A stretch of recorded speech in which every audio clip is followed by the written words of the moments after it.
Manikandakrishnan. நான் வந்து IIFM முடிச்சிருக்கேன். காஞ்சிபுரத்துல தான் வரேன். என் நேட்டிவே அதுதான். நான் இதுக்கு முன்னாடி வந்து ஓல்டெக்லன்னு ஒரு கம்பெனியில் ஒர்க் பண்ணியிருந்தேன். அங்கே வந்து டெஸ்டிங் கமிஷனிங் இன்ஜினியராக தான் இருந்தேன். பட் வந்து அங்கே வந்து எனக்கு நார்த் சைடில் இருந்தது. ஃபேமிலி பார்க்க முடியாது, அம்மா அப்பாலாம் பார்க்கலாம். ஏன்னா ரொம்ப நாள் நம்ம அங்கேயே டைம் ஸ்பெண்ட் பண்ண முடியாது ஒன்று. அடுத்து வந்து சரி இங்கே வந்து ட்ரை பண்ணுவோன்னும் போது எதுவுமே நமக்கு ஆப்ஷன் கிடைக்கல. அப்போ தான் வந்து எனக்கு IIFM வந்து இந்த மாதிரி வந்து கால் பண்ணாங்க. இதுமாதிரி வந்து லோக்கலில் இது கம்பெனிலாம் வந்து மெயின்டெனன்ஸ் அதெல்லாம் நாங்கள் சப்போர்ட் பண்ணுவோம்னு சொல்லி அப்படி சப்போர்ட் பண்ண சொன்னதை வந்து நான் வந்து இங்கே வந்து IIFMல ஜாயின் பண்ணேன். இங்கே வந்து என்னென்ன நமக்கு அந்த இடத்துல என்னென்ன தேவை, எப்படி நடந்துக்கணும் அப்படின்ற ஒரு ப்ரொசீஜர் வந்து நம்ம சொல்லி கொடுத்தாங்க. என்னென்ன பிரச்சனை வரும், அதை எப்படி நம்ம சால்வ் பண்ணலாம், அடுத்து மூமெண்ட் நம்ம எப்படி கொடுக்கணும் ஒவ்வொருத்தருக்கிட்டையும் அப்படின்றத சொல்லி கொடுத்தாங்க. அதுவும் இல்லாமல் ஸ்பெஷலி என்னென்னா நம்ம வந்து ஒரு நம்ம லக் எப்படி இருக்குன்றதை பார்த்தீங்கன்னா எதனா எக்ஸ்ட்ரா சைட் கிடைக்கலாம், ஷடவுன் டைம், அது ஷடவுன் சைட் அந்த மாதிரி எதனா கிடைச்சதுன்னா நம்ம பிஃபோராக போயிட்டு சைட்டில் எப்படி இருக்குது, எப்படி நம்ம ஒர்க் பண்ணால் சொல்லுவாங்க அப்படின்ற ஒரு நாலேஜை நம்ம கெயின் பண்ணிக்கலாம். அந்த ஒரு ஆப்பர்ச்சுனிட்டி எனக்கு கிடைச்சிது.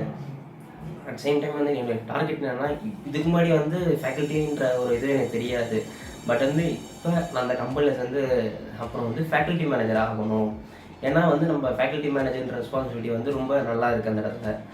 அதுவும் இல்லாமல் ஃபேக்கல்ட்டின்றது ஒரு ரெஸ்பான்சிபிலிட்டின்றது வேறு எதுவும் ரேஞ்சில் இருக்கும். ஏன்னா அந்த கம்பெனியில் எது நடந்தாலும் அவங்களுக்கு ஸ்கூலில் அவங்ககிட்ட தான் போய் நம்ம கேட்கணும், இந்த கொஷின் ஏன் இப்படி இருக்குது, ஏன் அடுத்து நம்ம என்ன செய்யணும் அப்படின்றது. அந்த இதுக்கு போகணும் இன்ட்ரெஸ்ட் வந்துருக்கு. ஏன்னா இப்போ நான் வந்து ஒரு ஜாயின் பண்ணும்போது ஒரு நார்மல் எலக்ட்ரிக்கல் டெக்னீஷியனாக உள்ளே போனேன். அடுத்து ஒரு 15 டேஸில் வந்து நீங்கள் வந்து ஒரு PM பண்ணுங்கள், ஒரு தனி டீமாக நீங்கள் பார்த்துங்க அப்படின்னு சொல்கிற அளவுக்கு நான் என்னை க்ரோத் பண்ணி விட்டுருக்காங்க இவங்க. அதுதான் வந்து சொல்கிறேன். அது வந்து அந்த என்ன கம்பெனியில் நான் ஜாயின் பண்ணியிருக்கேன்னா சால்காமில் ஜாயின் சேலரி ரேஸ் வந்து 90,000 வந்து வருது. டேக் ஹோம் வந்து 17K வருது. இப்போ எலக்ட்ரிக்கல் தான் படிக்கணும்னு வந்தேன். இங்கே வந்து எப்படி அந்த படிக்கணும், எப்படி இது பண்ணணும் அப்படின்றது ஸ்டாஃப் வந்து கிளியராக அதாவது நம்ம பியில் எல்லாத்தையுமே படிச்சிருப்போம். ஆனால் நம்ம செய்யக்கூடிய இந்த மெயின்டெனன்ஸ் இதுக்கு வந்து என்ன தேவைன்றதை நம்ம ஸ்டாஃப் வந்து பர்டிகுலராக இந்த டாபிக் வந்து நல்ல நாலேஜோடு இருக்கணும்.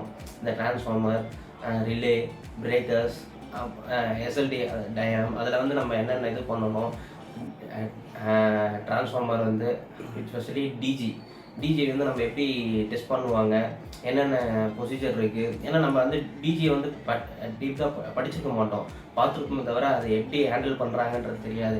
இப்போ வந்து இங்கே நம்ம இது பண்ணோம்னா டிஜியோட பர்டிகுலராக நான் தெரிஞ்சுக்கிட்டேன் அப்படின்னு தான் நான் சொல்ல முடியும். ஏன்னா ஒரு சிலர் தெரியும், எனக்கு வந்து சிலர் தெரியாதுன்னு சொன்னாங்க. ஆனால் வந்து டிஜி வந்து டெப்த்தாக தெரியாது. இங்கே வந்து நான் தெரிஞ்சுக்கிட்டேன். இதை வச்சு தான் இப்போ நான் ஜாயின் பண்ண இடத்துல வந்து சரி ஓகே நீங்கள் அடுத்த ஸ்டெப்பு மூவ் ஆகுங்க அப்படின்ற அளவுக்கு எனக்கு யூஸ்ஃபுல்லாக இருக்குது. அந்த இது வந்து IIFMக்கு வந்து என்னுடைய வெரி தேங்க்யூ. அதை சொல்லி முடிச்சிட முடியாது. பட் வந்து எப்படி சொல்கிறதுன்னு தெரியல. Thank you very much.